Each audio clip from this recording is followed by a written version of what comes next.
रहीम अस्सलाम वालेकुम। Welcome back. और CISSP का लेक्चर नंबर 57 हमारे पास डोमेन 8 है और डोमेन 8 का लेक्चर नंबर 2, ठीक है। और सिक्योरिटी ऑपरेशंस नहीं है भाई हमारी domain. Security in software development life cycle. So catch up करते हैं। हमने सॉफ्टवेयर सिक्योरिटी के बारे में पढ़ा, हार्डवेयर हार्डनिंग के बारे में पढ़ा, एप्लीकेशन हार्डनिंग के बारे में पढ़ा, सॉफ्टवेयर डेवलपमेंट या सिस्टम डेवलपमेंट लाइफ साइकिल के बारे में पढ़ा। और उसके बाद हमने सिक्योरिटी चेकलिस्ट पढ़ी, ठीक है। चेकलिस्ट जो है ना, मैं कुछ 4 या 5 लेक्चर तक ना अपनी स्लाइड्स के अंदर रखूँगा ताकि आप लोगों को ज़रा एक दफ़ा याद हो जाए अच्छी तरह, ठीक है। System life cycle and system development, ठीक है। सॉफ्टवेयर इंजीनियरिंग जो सी है वो स्टेट करती है, यानी सॉफ्टवेयर इंजीनियरिंग एक सॉर्ट ऑफ फील्ड है जो सॉफ्टवेयर डेवलपमेंट लाइफ साइकिल को डिफाइन करती है, ठीक है। तो वो स्टेट करती है कि भाई हर चीज़ जो सॉफ्टवेयर आप बनाते हैं कंपनीज़ के अंदर वो प्लान होना चाहिए, डिज़ाइन होना चाहिए, कंस्ट्रक्टेड होना चाहिए और फिर release according to the engineering principle, ठीक है। तो पहले आप उसे डिज़ाइन करते प्लान करते हैं, डिज़ाइन करते हैं, उसे कंस्ट्रक्ट करते हैं जिसे में हम कोडिंग करते हैं और फिर रिलीज़ करते हैं according to the engineering principle. Engineering principle क्या, जो प्रिंसिपल्स आपके SDLC को या सॉफ्टवेयर लाइफ साइकिल को या सिस्टम डेवलपमेंट लाइफ साइकिल को कंट्रोल करते हैं। अभी हम उसके बारे में डिस्कस करेंगे, ठीक है। अब जो उसके अंदर जो सॉफ्टवेयर की जो इंजीनियरिंग प्रोसेस है उसके अंदर सॉफ्टवेयर मैट्रिक्स हो सकते हैं, मॉडलिंग्स हो सकते हैं, मेथड हो सकते हैं, टेक्निक्स हो सकती हैं associated with the design of system before it was develop, ठीक है। और ट्रैकिंग द प्रोजेक्ट प्रोग्रेस। तो सिस्टम लाइफ साइकिल जो सा है वो एक सिंगल ब्लोन स्टफ नहीं है कि आपने आज सोचा चलो ये सॉफ्टवेयर बनाना है और आप उठ के सॉफ्टवेयर बनाना शुरू कर देते हैं। अब सॉफ्टवेयर जो सा है बहुत बड़े पैमाने पे बनाया जाता है, उसमें millions of lines of codes होती हैं और उसमें बहुत पॉसिबिलिटीज़ ऑफ वल्नरेबिलिटीज़ हो सकती हैं। तो आप अक्सर देखते हैं कि बहुत सारी कंपनीज जब किसी सॉफ्टवेयर को अडेप्ट करती हैं तो वो ये मेक श्योर करती हैं कि इस सॉफ्टवेयर के अंदर जो सा है कोई बग हो या फिक्सेस हो तो वो कंपनी को उस बग फिक्स करने में कितना टाइम लगता है, ठीक है। तो ये जो चक्कर था कि आपने किसी ज़माने में सॉफ्टवेयर बनाया और सॉफ्टवेयर बना के मार्केट में डाल दिया और उसके बाद आप भूल गए, ठीक है। तो ऐसा नहीं होता, ये पूरे का पूरा एक साइकिल है, ठीक है। जिस जो हमने लास्ट सिस्टम में पढ़ा था, सिस्टम डेवलपमेंट लाइफ साइकिल, कि वो मार्केट में फ्लोट करने के बाद आप उसको मेंटेन करते हैं। लाइक विंडोज़ के ऑपरेटिंग सिस्टम जो से हैं वो मेंटेन किए जाते हैं। माइक्रोसॉफ्ट अगर हर महीने की दूसरी ट्यूसडे को आपको पैच प्रोवाइड करती है, ठीक है, मेंटेनेंस। और माइक्रोसॉफ्ट ने जिस तरह फॉर एग्जांपल कुछ साल पहले विंडोज़ XP के बारे में कहा था कि वो end of sale support, live support सारा कुछ हो गई है, ठीक है। तो ये जो सा है सिस्टम लाइफ साइकिल जो सा है ये एक सिर्फ एक कोड की इटरेशन लिखना नहीं है, ठीक है। इसमें मल्टीपल इटरेशंस हो सकती है, मल्टीपल टेस्टिंग फेजेस हो सकते हैं, ठीक है, मॉडलिंग के प्रोसेसेस हो सकते हैं, ठीक है। उसकी एग्जांपल देने के लिए यानी millions of line of code जो से हैं, आपको ऑलरेडी पता है कि माइक्रोसॉफ्ट ऑफिस का almost 40 to 45 million line of codes हैं। तो 40 या 45 मिलियन लाइन ऑफ कोड एक बंदे ने नहीं लिख दिए, ठीक है। और ऐसा भी नहीं हो सकता कि ये जो लाइन ऑफ कोड है ये लिख के जो है वो साइड पे बैठ जाएं। तो इसमें ऑप्टिमाइजेशन हुई होगी, पता नहीं क्या कुछ ऑप्शंस एक्टिविटीज़ परफॉर्म हुई होंगी, ठीक है। उसके बारे में हम हल्का सा टच करेंगे। अच्छा, अब जो सा है सॉफ्टवेयर इंजीनियरिंग इंस्टीट्यूट ने जो सा है एक मॉडल पेश किया जिसे हम CMMI मॉडल कहते हैं या कैपेबिलिटी मैच्योरिटी मॉडल कहते हैं, ठीक है। 1991 में ये CMMI ना मेलगी मैनन यूनिवर्सिटी जो सी थी उन लोगों ने शुरू किया था और अब उन्होंने CMMIinstitute.com के नाम पे वेबसाइट भी बना दी है, ठीक है। CMMI जो है फोकस करती है क्वालिटी मैनेजमेंट प्रोसेस, ठीक है। और उसने 5 मेच्योरिटी मॉडल दे दिए कि एक सॉफ्टवेयर हाउस या सॉफ्टवेयर डेवलपमेंट टीम है उसका कितना मेच्योरिटी मॉडल है, ठीक है। और maturity model is like evolution phase कि आप कितना अच्छा सॉफ्टवेयर बना सकते हैं, कितना एफिशिएंटली प्रोसेस बना सकते हैं। इनिशियल फेज उन्होंने लेवल्स डिफाइन कर दिए, ठीक है। एक इनिशियल है, मैनेज्ड है, डिफाइंड है, क्वांटिटेटिव मैनेजमेंट एंड ऑप्टिमाइजेशन। एक सेकंड मैं ज़रा ये पकड़ लूँ, ठीक है। तो इनिशियल फेज ऐसा है कि आपके पास एक प्रोसेस है और आप उस प्रोसेस को देखते हैं कि यार ये रीयूजेबल प्रोसेस है, तो आप उसको रीयूज़ कर लेते हैं प्रोसेस को, ठीक है। कि यार हम ये जो स्पेसिफिक प्रोसेस है ये हमने पिछले एप्लीकेशन डेवलपमेंट में भी किया था, लेट्स रीयूज़ इट, ठीक है। अब मैनेज्ड के अंदर जो है प्रोसेस को मज़ीद रिफाइन कर दिया गया, ठीक है। फिर डिफाइंड प्रोसेसेस आपके उसके अंदर प्रोसेसेस डिफाइन हो गए। मेच्योरिटी लेवल 3-4 के अंदर जो है अब क्वांटिटेटिवली मैनेज्ड होने शुरू हो गए प्रोसेस। और लेवल 5 के अंदर अब आप कॉन्टीन्यूसली इम्प्रूव करना चाहते हो उस प्रोसेस को, ठीक है। लेवल 1 या लेवल 2 के अंदर जो से आपके पास प्रोसेस थे, आप उन्हें रिपीट कर रहे थे, आपने प्रोसेसेस डिफाइन किए हुए थे, ठीक है, लेवल 3 के अंदर। और अब लेवल 5 के अंदर आप उन प्रोसेसेस को मज़ीद इम्प्रूव करें, यार इसको और कैसे बेहतर बनाया जा सकता है, ताकि जो एक बहुत सारे प्रोसेसेस से, ये प्रोसेसेस हैं, इन प्रोसेसेस से मिल के आपको एक एंड रिज़ल्ट मिलता है। ये जो एंड रिज़ल्ट है, जितने अच्छे ये प्रोसेसेस होंगे उतना अच्छा आपका एंड रिज़ल्ट होगा, उतना effective, efficient, quality wise, less bugs, less vulnerability, less errors, सारा कुछ होगा, ठीक है। तो अगर आप लेवल 1 के सॉफ्टवेयर हाउसेस को नॉर्मली CMMI लेवल इशू होता है अगर आप लेवल 1 के सॉफ्टवेयर हाउस में बैठे हुए हैं तो मेरे ख्याल में वहाँ पे उनको कोई CISSP या सिक्योरिटी एक्सपर्ट की ज़रूरत नहीं है। CMMI लेवल 3, 4 एंड 5 के अंदर प्रॉब्ली जहाँ पे प्रोसेसेस डिफाइन होने शुरू हो गए हैं, ठीक है, और क्वांटिटेटिवली मैनेज भी हो रहे हैं और ऑप्टिमाइज भी हैं, ठीक है। ये CMMI लेवल जो सा आपकी बुक ने डिस्कस नहीं किया हुआ, मगर मैंने कहा थोड़ा पढ़ा दूँ, और इसमें भी थोड़ा सा अभी हम आगे चले जाएंगे। अब ISO 9000 आपको पता है क्वालिटी का स्टैंडर्ड है, ठीक है। अब उन्होंने ISO 9000 ने जो सा है सॉफ्टवेयर को भी ऐड कर दिया, ठीक है। अब यहाँ पर आपको थोड़ा सा आउट ऑफ द वे जाके बता रहा हूँ कि ISO 9000 इट्सेल्फ कोई ऐसी कोई चीज़ नहीं है, it's a sweet of quality management standards, ठीक है। 9001 इज़ अ स्टैंडर्ड जिसके अगेंस्ट आप सर्टिफाई हो सकते हैं। 9004 जो है वो गाइडलाइन स्टैंडर्ड है, ये बताता है कि अगर आपने 9001 लेना है तो आप ये गाइडलाइंस को फॉलो करेंगे, ठीक है। और 900,000, जी बिल्कुल सही आपने स्पॉट किया, ये एक्स्ट्रा ज़ीरो नहीं लगा हुआ, ये एक्चुअली ज़ीरो है यहाँ पे, ठीक है। तो ये 900,000 हो गया। 900,003:2014, ये 2014 अभी इस टाइम रिव्यू फेज़ के अंदर है। Guideline of organisation in the application of ISO 9001 कि अब ये 900,003 जो सा है ये एप्लीकेशन और सॉफ्टवेयर से रिलेटेड गाइडलाइन प्रोवाइड कर रहा है, ठीक है। So the application of ISO 900,003 2004 is an appropriate for the software, ठीक है। ये 2004 इस टाइम राइट नाउ एक्टिव है, 2014 इस टाइम रिव्यू फेज़ के अंदर है, ठीक है। सो ये किस किस्म के सॉफ्टवेयर के लिए यूज़ होगा, ठीक है, कि क्वालिटी इंश्योरेंस का स्टैंडर्ड है कि यार कोई कंपनी कहे कि यार हमारा जो ये सॉफ्टवेयर है इसने ये उसके पास 9001 जो सी है सर्टिफिकेशन है, ठीक है, और it comply against 900,003 ISO standard, ठीक है। तो वो किस किस्म के सॉफ्टवेयर्स को फुलफ़िल करता है, किस किस्म के सॉफ्टवेयर से रिलेटेड अप्रोप्रिएट है।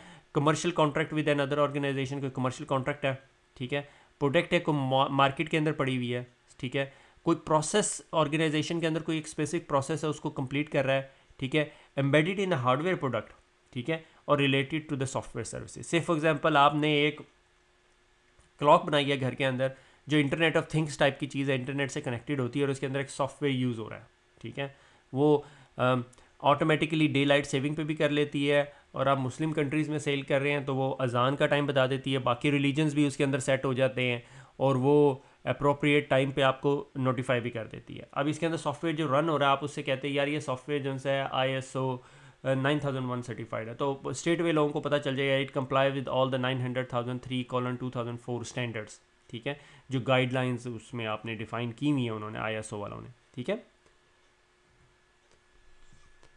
अच्छा, उसके बाद आ जाता है ऑपरेशन एंड मेंटेनेंस, ठीक है, कि सिस्टम्स जो से हैं वो जनरली ऑर्गेनाइजेशन के अंदर यूज़ होते हैं और वो ऑपरेट हो रहे होते हैं, और ऑपरेशन एंड मेंटेनेंस जो फेज़ है ऑफ द सॉफ्टवेयर साइकिल उसके अंदर आप मेक श्योर करते हैं कि वो बिज़नेस को कंटिन्यू रखे, ठीक है, क्योंकि बहुत सॉफ्टवेयर है जिस तरह हमने लास्ट लेक्चर में पढ़ा कि आप डिपेंडेबल हो जाते हैं, ठीक है, और जब आप डिपेंड करना शुरू कर देते हैं, जिस तरह हमने एक क्वेश्चन जो सा क्वेश्चन था कि भाई जब आप ये सॉफ्टवेयर डिफाइन कर रहे हैं तो क्या ये बिज़नेस कल्चर को चेंज कर देगा, क्या बिज़नेस टोटली डिपेंड करना शुरू कर देगा। अगर बिज़नेस टोटली डिपेंड करना शुरू कर देगा सॉफ्टवेयर के ऊपर तो that's a very critical software, तो आप उसको बिज़नेस कॉन्टीन्यूटी के कॉन्टेक्स्ट में भी देखोगे, ठीक है। तो अब मेंटेनेंस फेज जो सा है वो पीरियोडिक रिस्क एनालिसिस करना होगा, ठीक है, कि अगर आपका वो सॉफ्टवेयर चल रहा था और आपने उस मेंटेनेंस के लिए उसको थोड़े दिनों के लिए डाउन टाइम लिया या आपने कोई मेंटेनेंस का एक्शन परफॉर्म किया तो आप मेक श्योर करोगे कि रिस्क एनालिसिस करोगे, और अगर उसके अंदर कोई क्रिटिकल चेंजेस हुई हैं तो आप उसको रीसर्टिफिकेशन भी करोगे अगर वो सर्टिफाइड था पहले, ठीक है। और मेक श्योर करो बीइंग अ सिक्योरिटी प्रोफेशनल कि जो चेंज हुआ है डिड नॉट अफेक्ट यू और disable any security feature set, ठीक है। और उसके बाद फिर आ गया आ गया कि जब आप ये इस तरह के काम करते हैं, मेंटेनेंस परफॉर्म करते हैं, तो आपको चेंज मैनेजमेंट प्रोसेस होना चाहिए आपके पास, ठीक है। और चेंज मैनेजमेंट प्रोसेस इटसेल्फ जो सा है सॉफ्टवेयर डेवलपमेंट लाइफ साइकिल से बिल्कुल टोटली सेपरेट चीज़ है, ठीक है, मगर it's a part of it as well, ठीक है। तो चेंज मैनेजमेंट पूरे का पूरा प्रोसेस है। कंपनीज़ के अंदर चेंज मैनेजर्स होते हैं या चेंज आर्किटेक्ट होते हैं, depending upon the type of an organization, कि no changes an unauthorized undocumented manner में ना हो, प्रोटेक्ट अगेंस्ट द एक्सीडेंटल और deliberate introduction of variables in the code, के कोड के अंदर कोई ऐसा चेंज ना हो जाए। तो नॉर्मली ऐसा किया जाता है कि प्रोडक्शन और डेवलपमेंट एनवायरनमेंट को टोटली सेग्रीगेट कर दिया जाता है, कि डेवलपमेंट एनवायरनमेंट के अंदर डेव्स को एक्सेस होती है, प्रोडक्शन एनवायरनमेंट में डेवलपर्स हाथ ही नहीं लगाते। डेवलपर टीम में से एक डेवलपर जो सा है वो डेवऑप्स टीम के अंदर बैठा होता है और वो ये काम कर होता है। डेवऑप्स टीम क्या होती है अभी हम थोड़ी देर में जाके पढ़ेंगे। चेंज मैनेजमेंट प्रोसेस के अंदर एक फॉर्मल साइकिल होना चाहिए। ये एक लिमिटेड लिस्ट है, इससे ज़्यादा भी हो सकती है कि चेंज रिक्वेस्ट क्या चेंज करना है, असेसमेंट ऑफ द इम्पैक्ट के इम्पैक्ट क्या होगा, क्या वो चेंज की वजह से सिर्फ ये लोग अफेक्टेड होंगे या सारे का सारे डिपार्टमेंट अफेक्टेड होगा, रिसोर्स रिक्वायरमेंट के कितने रिसोर्स चाहिए, कितनी देर के लिए चाहिए, क्या गाड़ी लेके कहीं पे जाना है, ट्रैवल करना है, क्या करना है, approval, implementation and testing, implementation in production and review and verification in production, ठीक है। तो ये सारे प्रोसेसेस जो से हैं आज part of a change management process, ठीक है ना। ये छोटे छोटे प्रोसेसेस हैं मगर ये एक बिगर प्रोसेस का पार्ट बन जाते हैं जिसे हम चेंज मैनेजमेंट प्रोसेस कहते हैं, ठीक है। उसके बाद आगे आ जाता है इंटीग्रेटेड प्रोडक्ट टीम, ठीक है, आईपीटी, जिस तरह डेवऑप्स हो सकती है। डेवऑप्स क्या है उसको अभी हम आगे जाके देखेंगे। Integrated product and process development, ठीक है, ये एक मैनेजमेंट की टर्म है, आईपीपीडी, ठीक है। To integrate multidisciplinary teams, कि बहुत सारी डिफरेंट किस्म की टीम्स को जो सा है आईपीपीडी का पार्ट बना दिया जाता है और वो डिज़ाइन, मैन्युफैक्चरिंग और सपोर्ट ऑफ अ प्रोसेस करती हैं। ये एक रूम के अंदर अक्सर ऑर्गेनाइजेशन के अंदर अगर P1 रेज हो जाता है, ठीक है, जो क्रिटिकल होता है, तो आईपीपीडी टीम जो सी है वो उसको रिजॉल्व करती है। उसमें नेटवर्क का एक बंदा, सिक्योरिटी का एक बंदा, एप्लीकेशन का एक बंदा, सिस्टम्स का एक बंदा, मैनेजमेंट का एक बंदा बैठा हुआ होता है। They would not leave the room, चाहे लंच ब्रेक हो जाए, चाहे रात लंबी हो जाए, they would not leave the room until unless this P1 is resolved, ठीक है। तो it is sort of an IPPD, ठीक है, कि मैनेजमेंट की टेक्निक है कि मल्टी डिसिप्लिनरी टीम को आपस में बिठाते हैं। इसका ये मतलब नहीं है कि आप आईपीपीडी टीम बना के उसकी हायरिंग करनी शुरू कर दें, ठीक है, ये नहीं करना, बल्कि एग्जिस्टिंग टीम में से ही बंदे उठाने हैं, ठीक है। One of the key IPPD tenet is a multidisciplinary team through the integrated production team, ठीक है, जिसे हम आईपीटी कहते हैं। इंटीग्रेटेड प्रोडक्ट टीम क्या कि मल्टीपल टीम से जो बंदे हैं वो आके वो आईपीटी बनाएंगे, ठीक है। आईपीटी नॉर्मली होता है, आईपीपीडी इज अ प्रोसेस डेवलपमेंट है, ठीक है। आईपीटी, ठीक है, इंटीग्रेटेड प्रोडक्ट टीम जो है are generally formed at the program manager level and may include a member of both the enterprise and system sub system contractors, कि इसके अंदर बहुत सारे लोग होते हैं, ठीक है। आईपीपीडी एक डेवलपमेंट प्रोसेस है या मैनेजमेंट का टेक्निक है, मगर IPT actually is the main thing, ठीक है। अब इसी तरह all companies have a DevOps. अच्छा, अब आप सवाल कर रहे होंगे डेवऑप्स क्या है। डेवऑप्स से पहले आपको एक स्टोरी सुनाता हूँ कि जी एक आपके पास डेवलपमेंट टीम है, ठीक है, ये बंदा है, ये डेवलपमेंट है, ये कोड राइट कर रहा है, ठीक है। और ये जो मैडम है ये जी आपकी सिस एडमिन है और इन्होंने जी सर्वर्स लगाए हुए हैं यहाँ पे, ठीक है। तो ये कोड बनाता है, कोड बना के आपके ये सिस्टम्स के एडमिन को देता है, सिस्टम्स के एडमिन उस कोड को अपलोड कर देता है, ठीक है। अब इंफ्रास्ट्रक्चर बढ़ रहा है बड़ी स्पीड से, ठीक है, और इसके ऊपर लोड है। तो ये जब भी कोड में चेंज करता है तो ये कहता है भाई मैं महीने में एक दफ़ा अपलोड करूँगा, इससे ज़्यादा नहीं कर सकता, ठीक है। तो वो कह रहा है कि इसके ऊपर प्रेशर बिल्ट हो रहा है, ठीक है, कि भैया चेंजेस जो उनसे मार्केट में बड़ी स्पीड से आ रही हैं, ठीक है। मार्केटिंग मैनेजर्स या बाकी लोग कह रहे हैं भाई ये फीचर चाहिए, फीचर रिक्वेस्ट आई हुई है सॉफ्टवेयर के अंदर। अगर आप गेम बना रहे हो तो गेम के अंदर फीचर रिक्वेस्ट आई हुई है कि बंदा जंप नहीं सही कर सकता, कहता अच्छा जी अगले महीने रोल आउट करूँगा। क्या वो मैनेजर उसका कहेगा या मार्केटिंग मैनेजर कहेगा भाई ये 4 मिनट का कोड है, क्यों नहीं हो रहा? क्योंकि जी सिस्टम की जो टीम है वो once in a month change करती, क्योंकि इंफ्रास्ट्रक्चर बहुत बड़ा है।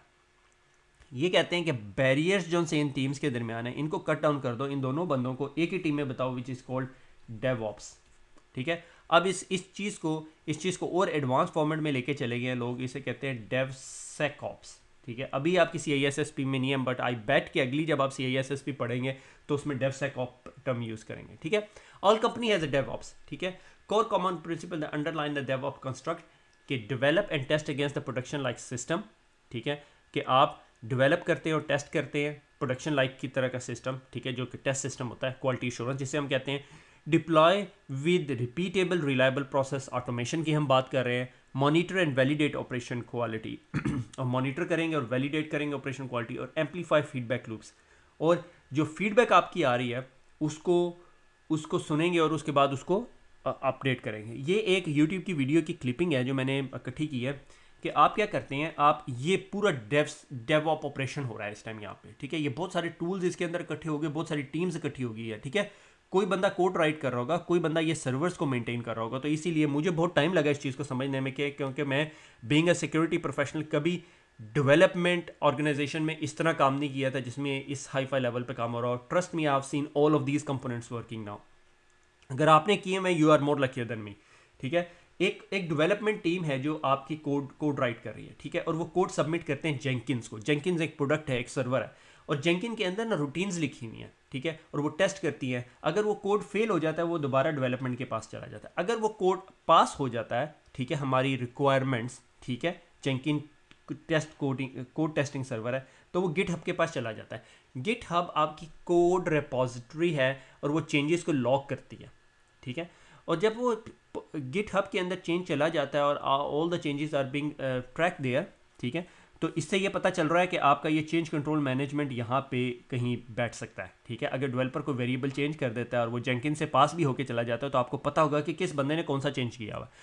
और उसके बाद आप कोड डिप्लॉयमेंट करनी है सर्वर्स के ऊपर। कोड डिप्लॉयमेंट के लिए आप शेफ, पपेट, स्टैक, सॉल्ट, बहुत सारे डिफरेंट टूल्स हैं वो यूज़ कर सकते हैं। ऑटोमेशन के टूल हैं, यहाँ ऑटोमेशन आ गई, ठीक है, और वो जो से उसने डिप्लॉय कर दिया आपके सर्वर पे। अब आप अपने सर्वर्स के ऊपर ना सेंसर्स लगा के और लॉग्स मॉनिटर करते हैं, ठीक है।